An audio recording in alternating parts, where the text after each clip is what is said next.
Good morning everyone. अच्छा छात्रों, आप सभी कैसे हैं?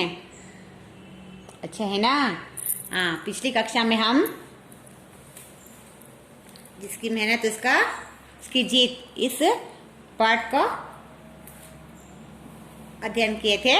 अब मैं भी नाम कमाता इस कविता के प्रश्न उत्तर लिख लो।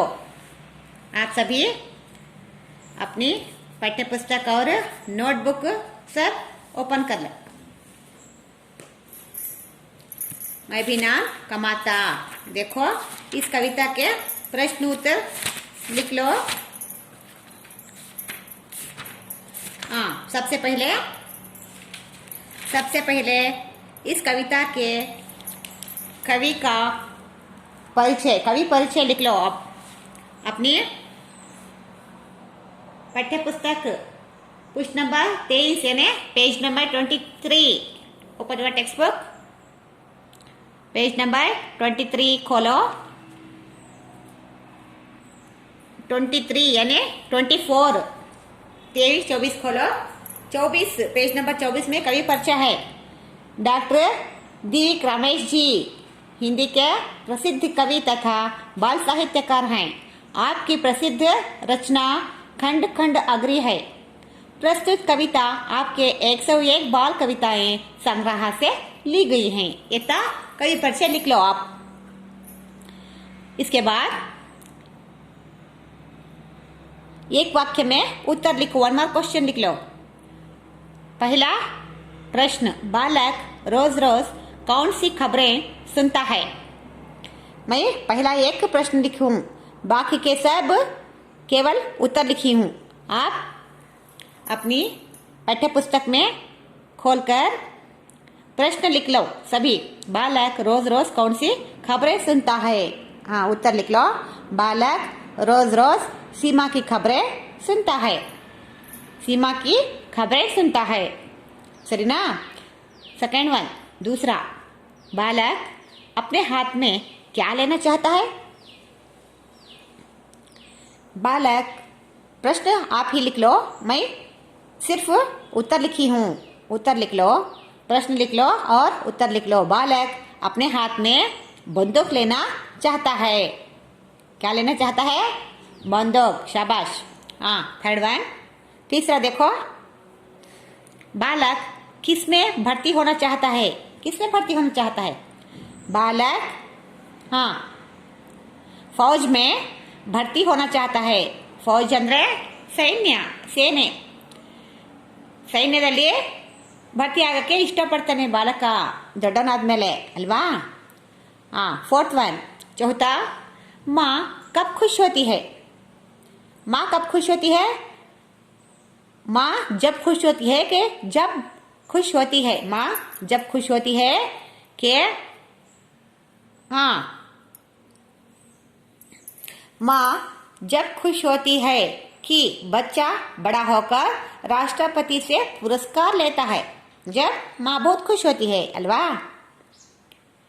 हाँ, छठवां, पांचवा, ಐದನೇದು, ಬಾಲಕ್ कैसे बड़ा होना चाहता है? ಹೇಗೆ ದೊಡ್ಡನಾಗಬೇಕು ಅಂತ ಇದ್ದಾನೆ ಬಾಲಕ? ಬಾಲಕ್ झटपट से बड़ा होना चाहता है। ಬೇಗ ಲಘು ಬೇಗ ಬಾಲಕ ದೊಡ್ಡವನಾಗಬೇಕು ಅಂತ ಅನ್ಕೊಂಡಿದ್ದಾನೆ। ಬೇಗ ಲಘುವಾಗಿ ದೊಡ್ಡವನಾಗಬೇಕಂತ ಇದ್ದಾನೆ ಬಾಲಕ ಅಲ್ವಾ? हाँ, second man, third man, first कवि परिचय फर्स्ट मैन, एक वाक्य में उत्तर लिखिए वो सेकेंड मैन हमारे हिसाब से।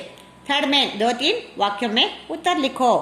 बालक का मन क्यों महसूस कर रहा जाता है? बालक का मन क्यों महसूस कर रहता है? हाँ, उत्तर लिख लो। सबसे पहले तुम सब प्रश्न लिख लो। 2-3 वाक्यों में उत्तर लिखो। उसमें पहला प्रश्न, बालक का मन क्यों महसूस कर रह जाता है?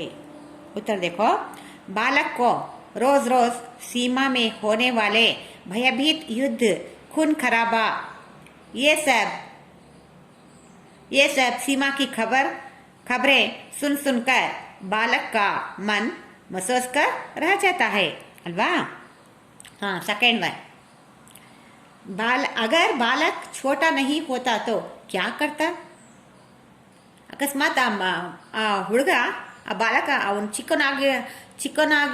ಚಿಕ್ಕನಾಗಿಲ್ಲ ಅಂದರೆ ಏನು ಮಾಡ್ತಾಯಿದ್ದ ಅವನು ದೊಡ್ಡವನ ಅನ್ಸ್ಕೊಂಡಿದ್ರೆ ಏನು ಮಾಡ್ತಾಯಿದ್ದ ಅವನು ದೊಡ್ಡ ಆಗ್ತಿದ್ರೆ ಅಂತ ಕ್ವಶನ್ ಇದೆ ನೋಡಿ ಆನ್ಸರು उत्तर देखो बालक अगर छोटा नहीं होता तो अपने हाथ में बंदूक उठाकर दुश्मनों को वीरता से अनेक युद्ध करके उनको मार डालता और हमारे देश की रक्षा करता और वो भी नाम कमाता था अल्वा. ಅವನು ದೊಡ್ಡವನಾದ್ಮೇಲೆ ಕೈಯಲ್ಲಿ ಬಂದು ಕೊಡ್ಕೊಂಡು ನಮ್ಮ ದೇಶಕ್ಕೆ ಬಂದಿರುವಂತಹ ವೈರಿಗಳಿಗೆ ಬೆನ್ನಟ್ಟಿ ಬಂದಿರುವಂಥ ವೈರಿಗಳಿಗೆ ವೀರವೇಷದಿಂದ ಹೋರಾಡಿ ನಮ್ಮ ದೇಶವನ್ನು ರಕ್ಷಣೆ ಮಾಡ್ತಿದ್ದ ಅವನು ಹೆಸರುವಾಸಿ ಆಗ್ತಿದ್ದ ಅಲ್ವಾ.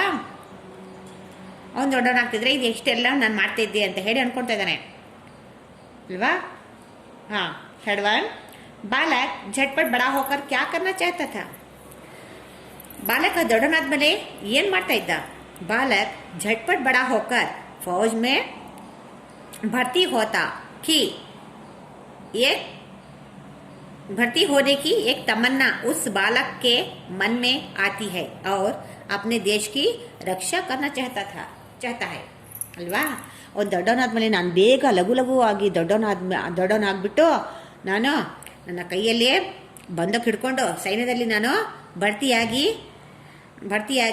ನಾನು ನಮ್ಮ ದೇಶವನ್ನು ರಕ್ಷಣೆ ಮಾಡಬೇಕು ಅಂತ ಅದೇ ನನ್ನ ಆಸೆ ಅಂತ ಹೇಳಿ ಅವನು ಒಂದು ಮಹದಾಕಾಂಕ್ಷೆಯನ್ನು ಹೊಂದ್ಕೊಂಡಿದ್ದಾನೆ ತನ್ನ ಮನಸ್ಸಿನಲ್ಲಿ. ಆ ಬಾಲಕ ದೊಡ್ಡನಾದ್ಮೇಲೆ ಹೀಗೆ ಮಾಡಬೇಕು ಅಂತ ಹೇಳಿ ಹೇಳ್ತಾ ಇದ್ದಾನೆ ಅಲ್ವಾ.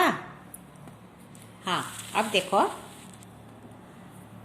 इन ಪದ್ಯ ಭಾಗಂಕೋ ಜೋಡ್ಕರ್ ಲಿಖೋ. ಪದ್ಯ ಭಾಗ ಇದೆ ಅದರಲ್ಲಿ ಜೋಡಣೆ ಮಾಡಬೇಕು. ಏನಂತ ಇದೆ ನೋಡುವ. ಈ ಪದ್ಯ ಭಾಗದ ಜೋಡಣೆಯನ್ನು ಮಾಡಬೇಕು. ಅದಕ್ಕೆ ಲಿಂಕ್ ಮಾಡಿ ಮೇಲೆ ಫಾಲೋ ಥರ ಜೋಡಿಸಿ ಅಲ್ವಾ. ಹಾಂ ಫೋರ್ತ್ ಮೇನ್ ಬುಕ್ಕಲ್ಲಿ ಥರ್ಡ್ ಮೇನ್ ಇದೆ. ಕವಿ ಪರಿಚಯ ಒಂದು ಇದೆಯಲ್ಲ ಅದಕ್ಕೆ ಇದು ಫೋರ್ತ್ ಮೇನ್ ಮಾಡ್ಕೊಳ್ಳಿ. ಇನ್ ಪದ್ಯ ಭಾಗಂಕೋ ಜೋಡ್ಕರ್ ಲಿಖಿಯೇ. ರೋಜ್ ಸೀಮಾ ಅಂತ ಇದೆ. ಕಿ ಖಬರೇ ಅಂತ ಹೇಳಿ ಜೋಡಿಸ್ಕೊಳ್ಳಿ. ಅಗರ್ ನ ಹೋತಾ ಛೋಟಾ ಬಚ್ಚಾ झटपट होकर बड़ा फौज में माँ कितनी खुश होती जब मैं नाम कमाता जब मैं पुरस्कार लेता अल्वा. जब मैं ಅಷ್ಟೇ ಇರೋದು ಅದಕ್ಕೆ ಜೋಡಣೆ ಮಾಡಿ ಸರಿನಾ. ಹಾಂ ಫಿಫ್ತ್ ಮೇನ್ ನೋಡ್ಕೊಳ್ಳಿ. ಇನ್ ಶಬ್ದೋं के लिए अन्य वचन लिखो. ಈ ಶಬ್ದಗಳಿಗೆ ವಚನ ಚೇಂಜ್ ಮಾಡಿ ವಚನನ್ನು ಬದಲಾಯಿಸಿ. वचन चेंज करो वचन बदलो. हाँ देखो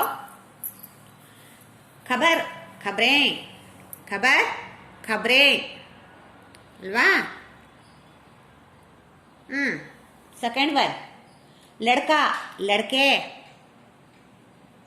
लड़का लड़कों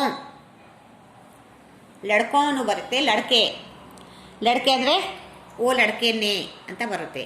उस लड़के बरल लड़कों हाथों पुरस्कारों ಅಂತ ಬರಲ್ಲ. ಪುರಸ್ಕಾರ ಅಂತಾನೆ ಕರಿತೀವಿ. ಓ ಬಹುತ್ ಸೆ ಪುರಸ್ಕಾರ ಲಿಯೇ ಪುರಸ್ಕಾರೋ ಅಂತ ಬರಲ್ಲ. ಅಕ್ಕಿಗಳು ಅಂತ ಬರಲ್ವಲ್ಲ ಹಾಗೆ ಅದು ಪುರಸ್ಕಾರೇ. ನೋ ಚೇಂಜ್ ಸರಿನಾ. ಎಸ್. ಸಿಕ್ಸ್ತ್ ಪೇನ್ ನೋಡ್ಕೊಳ್ಳಿ ಬುಕ್ಕಲ್ಲಿ. ಫಿಫ್ತ್ ಪೇನ್ ಇನ್ ಶಬ್ದೋं के लिए ವಿಲೋಮ ಶಬ್ದ ಲಿಖೋ. ವಿಲೋಮ ಶಬ್ದ ಅಂದರೆ ವಿರುದ್ಧಾರ್ಥಕ ಪದಗಳು ಅಲ್ವಾ. ವಿರುದ್ಧಾರ್ಥಕ ಪದಗಳು. ಫಸ್ಟ್ वन बड़ा छोटा एक अनेक सुख दुख पाना खोना अल्वा. पाना खोना. हाँ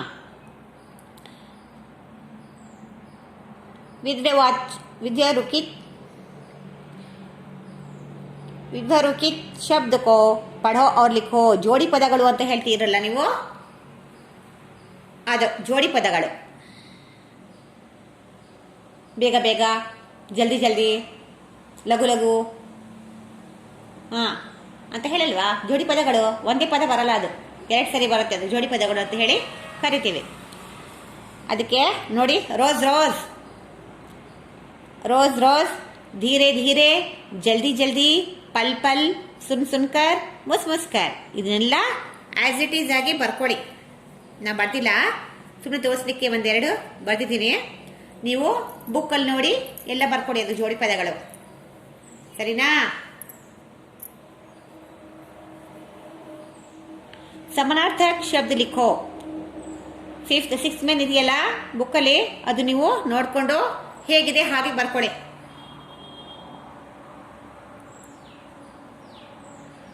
ಸಮಾನಾರ್ಥಕ ಶಬ್ದ, ಸಮಾನಾರ್ಥಕ ಶಬ್ದ ಅಂದ್ರೂ ಒಂದೇ, ಪರ್ಯಾಯವಾಚಿ ಶಬ್ದ ಅಂದ್ರೂ ಕೂಡ ಒಂದೇ ಅಲ್ವಾ? ಪರ್ಯಾಯವಾಚಿ ಶಬ್ದ ಅಥವಾ ಸಮಾನಾರ್ಥಕ ಶಬ್ದ ಅಲ್ವಾ? ಹಾಂ ನೋಡಿ,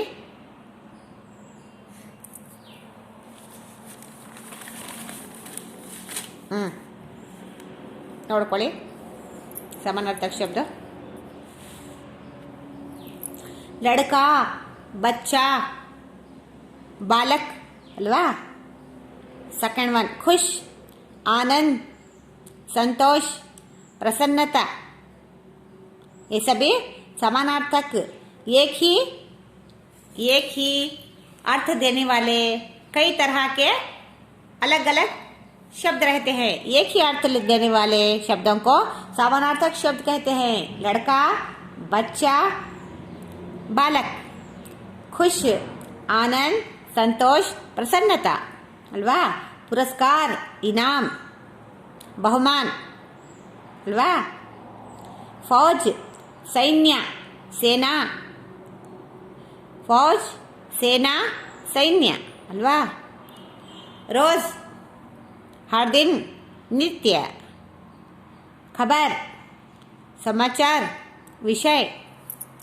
समाचार विषय को खबर कहते हैं अल्वा?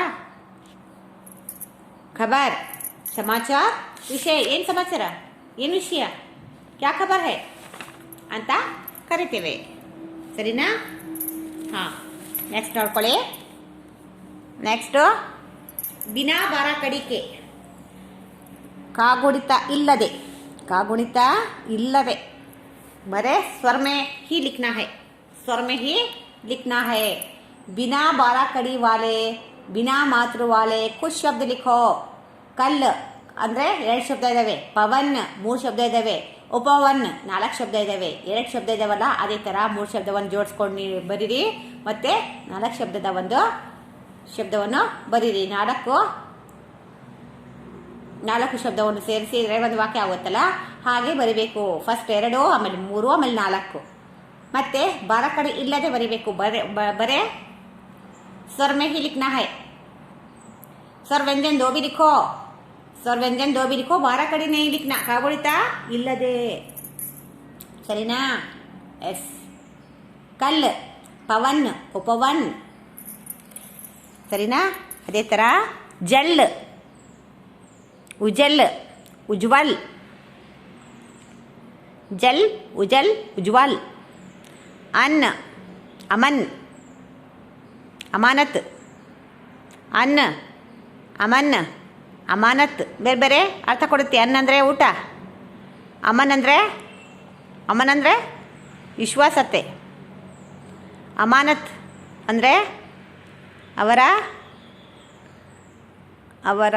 ಅಮಾನತ್, ಅವ್ರದ್ದೇ ವಸ್ತುವಾಗಿರುವಂಥ, ಅವ್ರದ್ದೇ ವಸ್ತುವಿಗೆ ಹೇಳ್ತೀವಲ್ಲ ಅಮಾನತ್ ಅಂತ, ಅದಕ್ಕೆ ಅಮಾನತ್. ಮಲ್ ಅಂದರೆ ಮಾಲಿಶ್ ಮಾಡೋದು ಅಂತ, ಮಲ್ ಅಂದರೆ.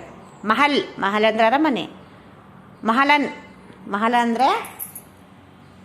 ಅಂದರೆ ಮಾಲಿಯ ಸ್ತ್ರೀಲಿಂಗ. ಮಹಲನ್ ಅಂತೂ ಹೇಳ್ತಾರೆ, ಮಹಲನ್ ಅಂತಲೂ ಹೇಳ್ತಾರೆ ಅಲ್ವಾ? ರಚನಾತ್ಮಕ ಅಭಿವ್ಯಕ್ತಿ. ಹಾಂ, ಇಲ್ಲಿ ಕೊಡುವಂತಹ ರಚನಾತ್ಮಕ ಅಭಿವ್ಯಕ್ತಿ देखो 9th ಮೇನ್ ನಿಮ್ಮ ಬುಕ್ಕಲ್ಲಿ. चित्र देखो और दिया गया शब्दों की सहायता से वाक्य पूरा करो. ಇಲ್ಲಿ ಬ್ರಾಕೆಟಲ್ಲಿ ವರ್ಡ್ಸ್ ಕೊಟ್ಟಿದ್ದಾನೆ, ಅದನ್ನು ಸೂಟಬಲ್ ವರ್ಡ್ಸ್ ಅನ್ನು ತಗೊಂಡು ಅಲ್ಲಿ ಫಿಲ್ ಇನ್ ದ ಬ್ಲ್ಯಾಂಕ್ಸ್ ಕೊಟ್ಟಿದ್ದಲ್ಲ, ಅದಕ್ಕೆ ಫಿಲ್ ಮಾಡಬೇಕು, ತುಂಬಬೇಕು, ಸರಿನಾ?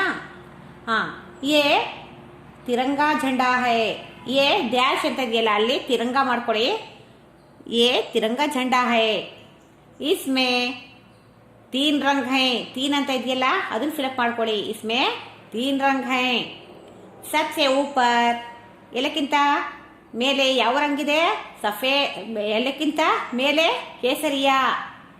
ಕೇಸರಿಯ ರಂಗ್ ಅಲ್ವಾ ಅದಕ್ಕೆ ಜಫ್ರಾನ್ ಅಂತ ಕೂಡ ಜಫ್ರಾನ್ ಅಂತ ಹೇಳಿ ಕೂಡ ಕರಿತೇವೆ ಜಫ್ರಾನ್ सबसे ऊपर ಕೇಸರಿಯ ರಂಗ್ है नीचे बीच में ಯಾವುದಿದೆ ಮಧ್ಯದಲ್ಲಿ ಸಫೇದ್ ಅಂತ ತುಂಬಿಸ್ಕೊಡಿ ಸಫೇದ್ ರಂಗ್ है सबसे नीचे हरा रंग है ಎಲ್ಲಕ್ಕಿಂತ ಕೆಳಗೆ ಹಸಿರು ರಂಗ್ ಕಲರ್ ಇದೆ ಅಲ್ವಾ बीच वाली पट्टी पर एक चक्र है ಮಧ್ಯಕ್ಕೆ ಸಫೇದ್ ರಂಗ್ ಪಟ್ಟಿ ಇದೆಯಲ್ಲ ಅದ್ರ ಮೇಲೆ ಒಂದು ಚಕ್ರ ಇದೆ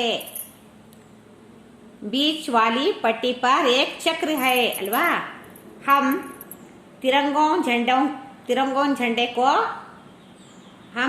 झंडे को हाँ ಸಲಾಮ್ करते हैं ಅಲ್ವಾ ನಾವು ಸೆಲ್ಯೂಟ್ ಹೊಡಿತೀವಿ ನಮ್ಮ झंडा ನೋಡಿದ ತಕ್ಷಣ ನಮ್ಮ ತಿರಂಗ ನೋಡಿದ ತಕ್ಷಣ ನಮ್ಮ ಫ್ಲಾಗ್ ನೋಡಿದ ತಕ್ಷಣ ನಮಗೆ ಮನಸ್ಸಿಂದನೇ ಪ್ರೀತಿ ಉತ್ಸಾಹ ಮತ್ತೆ ಅಭಿಮಾನ ಮೂಡಿಬರುತ್ತೆ ಅಭಿಮಾನ ಮತ್ತು ಗೌರವ ಮೂಡುತ್ತೆ ನೋಡಿದ ತಕ್ಷಣ ನಾವು ಸೆಲ್ಯೂಟ್ ಮಾಡ್ತೇವೆ ಅಲ್ವಾ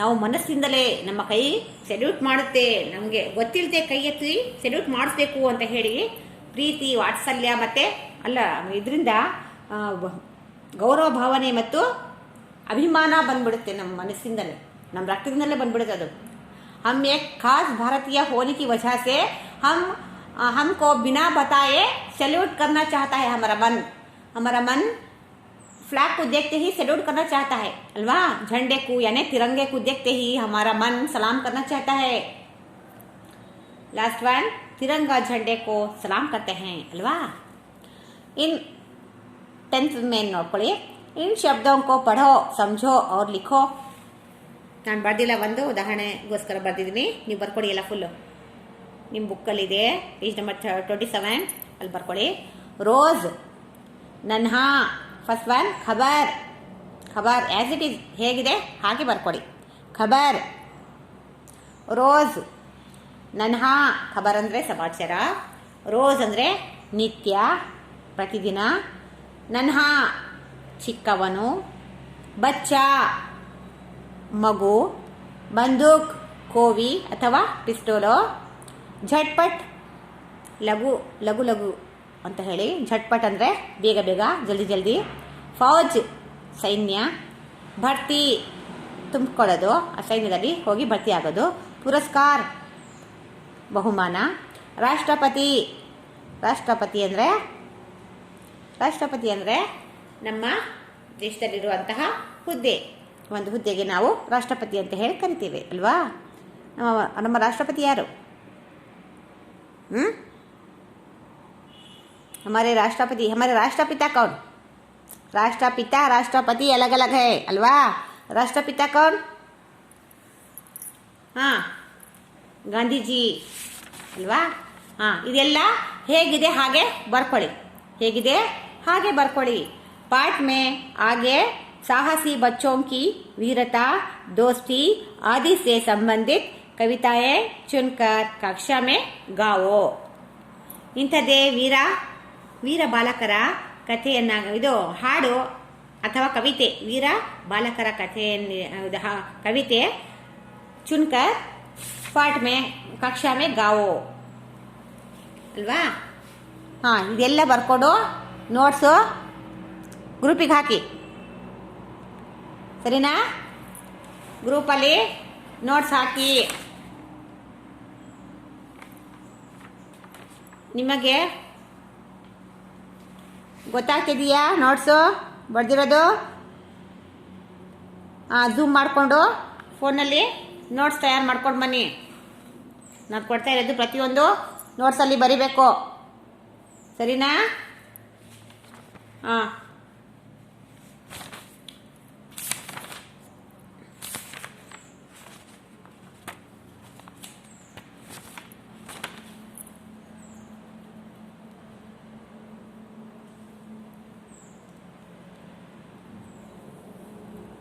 ಬರ್ದ್ರಾ? ಬರ್ಕೊಳ್ಳಿ. अच्छा बच्चों, अब हम आगे आगे ये नोट्स लिखकर और आगे देखो हमारे राष्ट्रीय प्रतीक। हमारे राष्ट्रीय प्रतीक कौन कौन से हैं देखेंगे। देखो हमारे राष्ट्रीय प्रतीक कौन कौन से हैं, कौन कौन से हैं राष्ट्रीय प्रतीक। ನಮ್ಮ ರಾಷ್ಟ್ರೀಯ ಪ್ರತೀಕ ಅಂತ ಹೇಳಿದ್ರೆ, हमारे ರಾಷ್ಟ್ರೀಯ ಪ್ರತೀಕ ಅಂತ ಹೇಳಿದ್ರೆ ನಮ್ಮ ರಾಷ್ಟ್ರೀಯ ಚಿಹ್ನೆಗಳು, ನಮ್ಮ ರಾಷ್ಟ್ರೀಯ ಚಿಹ್ನೆಗಳು ಅಲ್ವಾ. ಯಾವ್ಯಾವ ಇದ್ದಾವೆ ನಮ್ಮ ರಾಷ್ಟ್ರೀಯ ಚಿಹ್ನೆಗಳು? ಹಾಂ, open your text book, page number 34, 35, 34, 35, 34 और 35 खोलो. हमारे ಅಂದರೆ ನಮ್ಮ ರಾಷ್ಟ್ರೀಯ, ನಮ್ಮ ರಾಷ್ಟ್ರದ ನಮ್ಮ ರಾಷ್ಟ್ರೀಯ ಪ್ರತೀಕ್ ಸಂಕೇತ, ನಮ್ಮ ರಾಷ್ಟ್ರೀಯ ಚಿಹ್ನೆಗಳು. ರಾಷ್ಟ್ರೀಯ हमारे राष्ट्रीय प्रतीक. हाँ, देखो देखो छात्रों, हमारे राष्ट्रीय प्रतीक, इस पाठ के बारे में हम मालूमात प्राप्त करेंगे. सबसे पहले राष्ट्रीय ध्वज. सबसे पहले राष्ट्रीय ध्वज, राष्ट्रीय ध्वज ಅಲ್ವಾ. ರಾಷ್ಟ್ರೀಯ ಧ್ವಜ್ ಏನಿದೆ ನೋಡುವ. ರಾಷ್ಟ್ರೀಯ ಧ್ವಜ್ ಅಂದರೆ ನಮ್ಮ ರಾಷ್ಟ್ರೀಯ ಫ್ಲ್ಯಾಗ್, ನಮ್ಮ ರಾಷ್ಟ್ರೀಯ ತಿರಂಗ ಅಂತ ಹೇಳಿ. ಫಸ್ಟ್ ಒನ್ ರಾಷ್ಟ್ರೀಯ ಧ್ವಜ್. देखो बच्चों, राष्ट्रीय ध्वज खोलो ना. First page number 34, page number 34 राष्ट्रीय ध्वज देख लो. फर्स्ट हमारे राष्ट्रीय प्रतीक, इस हमारे राष्ट्रीय प्रतीक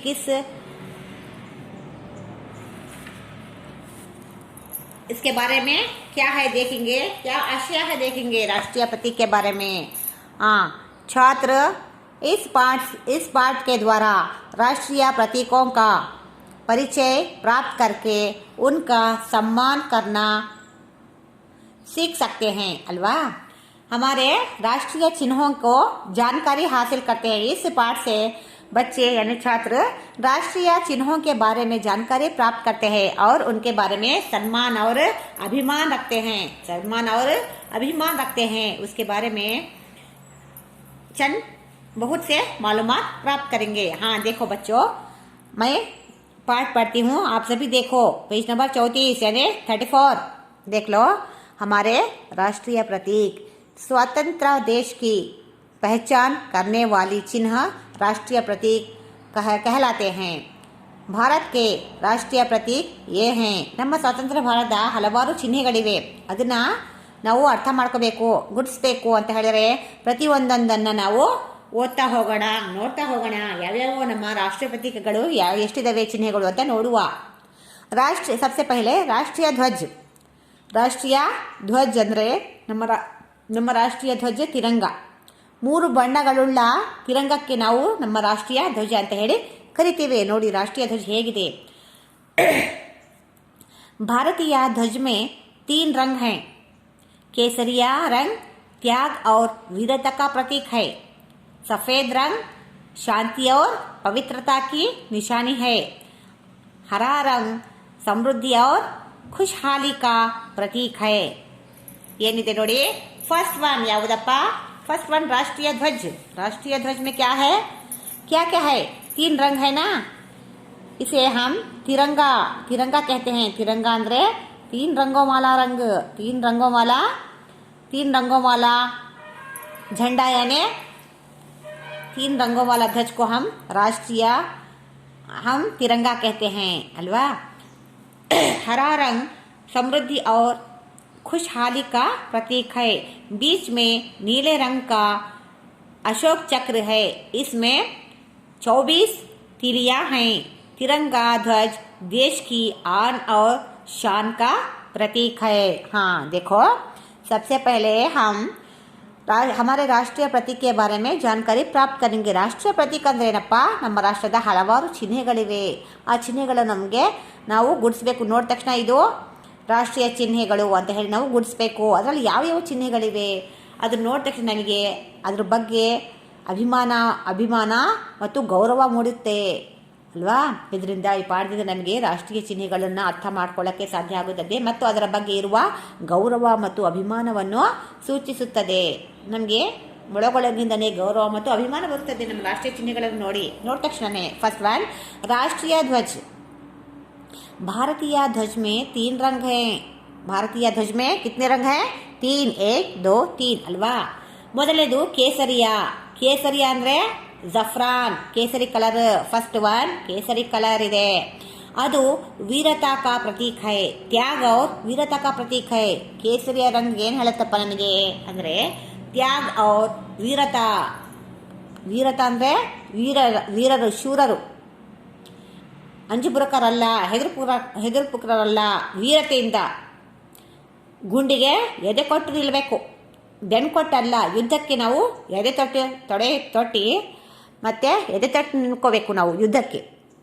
ಬೆನ್ನು ಕೊಟ್ಟು ಓಡಿ ಹೋಗೋದಲ್ಲ, ಅದು ವೀರತೆ ಅನ್ಸಲ್ಲ. ಎದೆ ಕೊಟ್ಟು ನಿಲ್ತೀವಲ್ಲ ಅದಕ್ಕೆ ಮಾತ್ರ ನಾವು ವೀರರು ಅಂತ ಹೇಳ್ತೇವೆ. ಬಹದ್ದೂರ್ ಸೆ ವೀರತಾ ಬೋಲ್ತಾ ಹೈ, ವೀರತಾ ಸಾರ್ತಾ ಹೈ. ಕೌನ್ ಸ ರಂಗ್? ತ್ಯಾಗ. ಇನ್ನೊಬ್ಬರಿಗೆ ತ್ಯಾಗ ಮನೋಭಾವನೆ ಇರಬೇಕು, ಸ್ವಾರ್ಥ ಇರಬಾರ್ದು. ನಿಸ್ವಾರ್ಥತೆಯಿಂದ ತ್ಯಾಗ ಮನೋಭಾವನೆ ಇರಬೇಕು. ಅದರಿಂದ हमारे तिरंगा में सबसे पहले केसरिया रंग रहता है. वो त्याग और वीरता का प्रतीक है. ಅದು ತ್ಯಾಗ ಮತ್ತು ವೀರತೆಯನ್ನು ಸಾರುತ್ತದೆ ಕೇಸರಿಯ ರಂಗ್. ಸೆಕೆಂಡ್ ಒನ್ ಸಫೇದ್ ರಂಗ್. ಸಫೇದ್ ರಂಗ್ ಅಂದರೆ ಬೆಳ್ಳನೆಯ ಬಣ್ಣ, ಬಿಳಿಯ ಬಣ್ಣ ಅಲ್ವಾ. ಅದಕ್ಕೆ ನಾವು ಸಫೇದ್ ಅಂತ ಹೇಳ್ತೇವೆ. ಸಫೇದ್ ಅಂತಲೂ ಹೇಳ್ತೇವೆ, ಉಜ್ಲಾ ಅಂತಲೂ ಹೇಳ್ತೇವೆ. ಸಫೇದ್ ಅಂದರೆ ರಿಟರ್ನ್ ಲ್ಯಾಂಗ್ವೇಜು. ಉಜ್ಲಾ ಅಂದರೆ ಆಡು ಭಾಷೆಯಲ್ಲಿ ಉಜ್ಲಾ ಅಂತ ಹೇಳ್ತೇವೆ. ಸಫೇದ್ ರಂಗ್ ಅಂದರೆ ವೈಟ್ ಅಲ್ವಾ. ಫಸ್ಟ್ ಒನ್ ಜಫ್ರಾನ್ ಕೇಸರಿಯ, ಸೆಕೆಂಡ್ ಒನ್ ವೈಟ್. वो ಶಾಂತಿ और ಪವಿತ್ರತಾ ಕಿ ನಿಶಾನಿ ಹೇ. ಶಾಂತಿ, ನಮ್ಮ ದೇಶ ಶಾಂತಿಯ ಪ್ರತೀಕವಾಗಿದೆ. ನಮ್ಮ ದೇಶದ ಅದು ವೈಟು. ಸಫೇದ್ ರಂಗ್ ಶಾಂತಿ ಕಾ ಪ್ರತೀಕ ಹೈ और ಪವಿತ್ರತಾ ಕಾ, ಪವಿತ್ರವಾದ ಮತ್ತು ಶಾಂತತೆಯಿಂದ ಇರುವ ಬಣ್ಣ ಅಂದರೆ ವೈಟ್ ಆ್ಯಂಡ್ ವೈಟ್ ಅಲ್ವಾ. ಅದು ಶಾಂತಿ ಮತ್ತು ಪವಿತ್ರತೆಯನ್ನು ಸಾರುತ್ತದೆ, ಬಿಳಿಯ ಬಣ್ಣ. और तीसरा रंग हरा रंग. हरा रंग ಅಂದರೆ ಸಮೃದ್ಧಿ ಮತ್ತು ಖುಷಹಾಲಿ. ಸಮೃದ್ಧಿ ಅಂದರೆ ಡೆವಲಪ್ಮೆಂಟ್, ಇದು ಇಂಪ್ರೂವ್ಮೆಂಟ್. ಸಮೃದ್ಧಿ, ಖುಷಹಾಲಿ ಅವರು ಸಮೃದ್ಧಿ ಸೆ ಹೈ. ನಮ್ಮ ದೇಶ ಸಮೃದ್ಧಿಯಿಂದ ಇದೆ, ಆದರೆ ಬೆಳೆಯುತ್ತಾ ಇದೆ, ಮುನ್ನುಗ್ತಾ ಇದೆ, ಇಂಪ್ರೂವ್ಮೆಂಟ್ ಆಗ್ತಾ ಇದೆ. ಮತ್ತು ಖುಷಹಾಲಿ ಹೈ, ತುಂಬ ಸಂತೋಷ, ತುಂಬ ಶಾಂತತೆಯಿಂದ ಮತ್ತು ಪವಿತ್ರತೆಯಿಂದ ಮತ್ತೆ ವೀರತೆಯಿಂದ ತ್ಯಾಗಮಯಿಯಾಗಿ ವೀರತೆಯಿಂದ ಮತ್ತು ಶಾಂತತೆಯಿಂದ ಪವಿತ್ರವಾಗಿ ಮತ್ತು ಸಮೃದ್ಧಿ ಮತ್ತು ಆನಂದಮಯವಾಗಿದೆ ನಮ್ಮ ದೇಶ ಅಂತ ಹೇಳಿ ಈ 3 ಬಣ್ಣಗಳನ್ನು ಸಾರುತ್ತವೆ. ಮತ್ತೆ ತಿರಂಗಾ ಧ್ವಜ ದೇಶ ಕಿ बीच में ನೀಲಿ ರಂಗ ಕಾ ಅಶೋಕ ಚಕ್ರ ಹೈ. ಅಶೋಕ ಸ್ತಂಭ ಇರುತ್ತಲ್ಲ, ಅಶೋಕ ಪಿಲ್ಲರ್, ಅದರಿಂದ ಇದು ಆಯ್ದುಕೊಳ್ಳಲಾಗಿದೆ ಅಶೋಕ ಚಕ್ರವನ್ನು.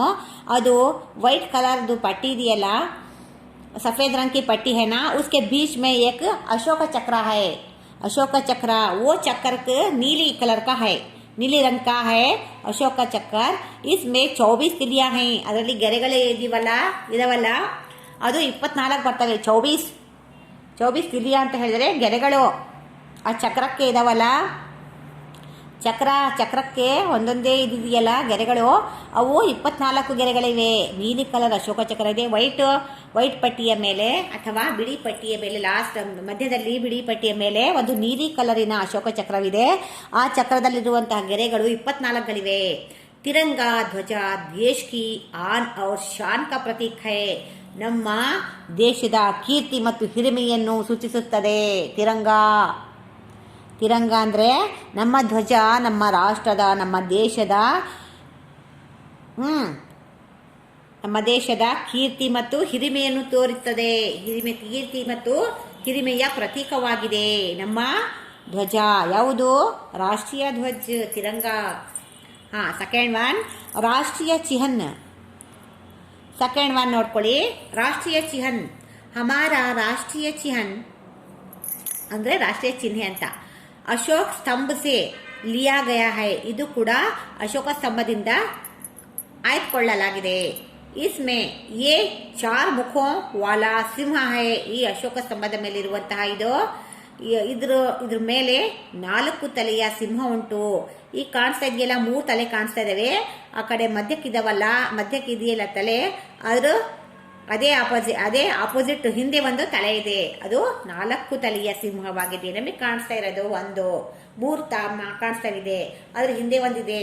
ಎಲ್ಲ ಸೇರಿ 4 ಮುಖ ವಾಲಾ ಸಿಂಹ ಹೈ. ಬೀಚ್ ಮೇ ಧರ್ಮ ಚಕ್ರ ಹೈ. ಮಧ್ಯದಲ್ಲಿ ಧರ್ಮಚಕ್ರ ಇದೆ. ಚಕ್ರ ಕಿ ಏಕ್ ಓರ್ सांड और दूसरी ओर घोड़े का चित्र है. ಒಂದು ಭಾಗದಲ್ಲಿ ಸಾಂಡ್ ಅಂತ ಹೇಳಿದ್ರೆ ಎತ್ತು, ಸಾಂಡ್ ಅಂದ್ರೆ ಎತ್ತು ಅಲ್ವಾ. ಇನ್ನೊಂದು ರೈಟ್ ಸೈಡಲ್ಲಿ ಸಾಂಡ್ ಇದೆ, लेफ्ट साइड ಅಲ್ಲಿ घोड़े का चित्र है. एक घोड़े का चित्र है, सांड और घोड़े का चित्र है. नीचे हिंदी में सत्यमेव जयते लिखा हुआ है. नीचे हिंदी में सत्यमेव जयते करके लिखा हुआ है. सत्यमेव जयते, सत्यमेव जयते ಅಂತ ಹೇಳಿದ್ರೆ ಸತ್ಯಕ್ಕೆ ಯಾವಾಗಲೂ ಜಯ ಉಂಟು, ಅಸತ್ಯಕ್ಕೆ ಸೋಲುಂಟು ಅಲ್ವಾ. ಯಾವಾಗಲೂ ಸತ್ಯವನ್ನೇ ಗೆಲ್ಲುತ್ತದೆ. ಸತ್ಯಮೇವೋ ಜಯತೆ, ಯಾವಾಗಲೂ ಕೂಡ ಸತ್ಯವನ್ನೇ ಗೆಲ್ಲುತ್ತದೆ, ನ್ಯಾಯವನ್ನೇ ಗೆಲ್ಲುತ್ತದೆ ಅಂತ ಹೇಳಿ ಸತ್ಯಮೇವೋ ಜಯತೆ ಅಂತ ಹೇಳಿ ಇರುತ್ತೆ. ಅದು ಯಾವಾಗಲೂ ಈ ಶ್ಲೋಕದ ಇದು ಎಲ್ಲ ಅನಿಸಿಕೆ ಇದೆಲ್ಲ ಸ್ಟೇಟ್ಮೆಂಟು ಅದು ಕೋರ್ಟಲ್ಲಿ ಇರುತ್ತೆ. ನೀವು ಪ್ರತಿಯೊಂದು ಕೋರ್ಟ್ ನೋಡಿ ಹೋಗಿ ಸತ್ಯಮೇವೋ ಜಯತೆ ಅಂತ ಹೇಳಿ ಇರುತ್ತೆ. ಅದು ಸತ್ಯದ್ರಲ್ಲೇ ನ್ಯಾಯ ಅಡಗಿದೆ. ಅದಕ್ಕೆ ಸತ್ಯ ನ್ಯಾಯಕ್ಕೆ ಗೆಲುವು ಉಂಟು ಅಂತ ಹೇಳಿ, ಸತ್ಯಕ್ಕೆ ಗೆಲುವು ಉಂಟು, ಸತ್ಯಮೇವೋ ಜಯತೆ ಅಂತ ಹೇಳಿ ಹಿಂದಿಯಲ್ಲಿ ಬರೆದಿದ್ದಾರೆ. देखो छात्रों, अब हमारे राष्ट्रीय प्रतीक के बारे में, राष्ट्रीय ध्वज और राष्ट्रीय चिन्ह के बारे में आप मालूमात प्राप्त किए हैं. और अगली कक्षा में राष्ट्रीय गान, राष्ट्रीय प्राणी, राष्ट्रीय पक्षी के बारे में देखेंगे. अगली कक्षा में राष्ट्रीय गान, राष्ट्रीय प्राणी, राष्ट्रीय पक्षी के बारे में मजीद मालूमात प्राप्त करेंगे. अब मैं लिखाने वाली हर एक नोट्स मिस नहीं करना. नोट्स लिखकर ग्रुप को डालिए. सिर्फ लिखना ही नहीं, मैं कब नोट्स दिखाती हूँ उसके साथ साथ बैठकर घर में बैठकर पढ़ना चाहिए. मैं कभी भी प्रश्न पूछती हूँ, इसका हर एक उत्तर देने के लिए तैयार रहना है. हर एक उत्तर देना है. सभी भी घर में यहाँ वहाँ के बातें चुप उड़ासे कर लेकर, बातचीत कर लेकर, यहाँ हंस लेकर, फिल्मा देख लेकर, यहाँ वहाँ घूम कर आने के लिए नहीं राजा है. आपको छुट्टी इसलिए है कि बैठकर पढ़ना है. हम वहाँ से गांव से आकर स्कूल में आकर ऑनलाइन क्लासेस करा रहे हैं. आपकी स्कूल में ही आकर आप घर में ही बैठकर पढ़ना नहीं सकते क्या? घर में बैठकर अच्छे से स्टडी करना चाहिए, अच्छे से पढ़ना लिखना चाहिए. और हैंड राइटिंग इम्प्रूव कर लेकर क्वेश्चन प्रश्न उत्तर अच्छे तरीके से सीख कर पढ़ने लिखने की प्रयास करो. इसके साथ साथ ग्रामर पॉइंट्स भी दिखाई हूँ. ग्रामर पॉइंट्स भी पढ़कर समझ लेने की प्रयास करो, समझ लेने की कोशिश करो. Grammar is a very important in every language Alva. इसीलिए आप सभी ग्रामर पॉइंट्स और प्रश्न उत्तर के सही लिखकर, मैं लिखाती हूँ ना, सही देखकर लिखकर उसे याद करो और पढ़ने की, समझने की कोशिश करो. सही ना? आप सभी को होमवर्क, नोट्स लिखाने का ही होमवर्क है. नोट्स तैयार करने का ही होमवर्क है आप सभी को अलवा. मैं रोज चेक करती हूँ नोट्स. आप सभी नोट्स लिखना चाहिए. ओके ना? हाँ, सभी को धन्यवाद। और अगली कक्षा में अगले इस पाठ के अगले हिस्से की जानकारी प्राप्त करेंगे। सभी को धन्यवाद।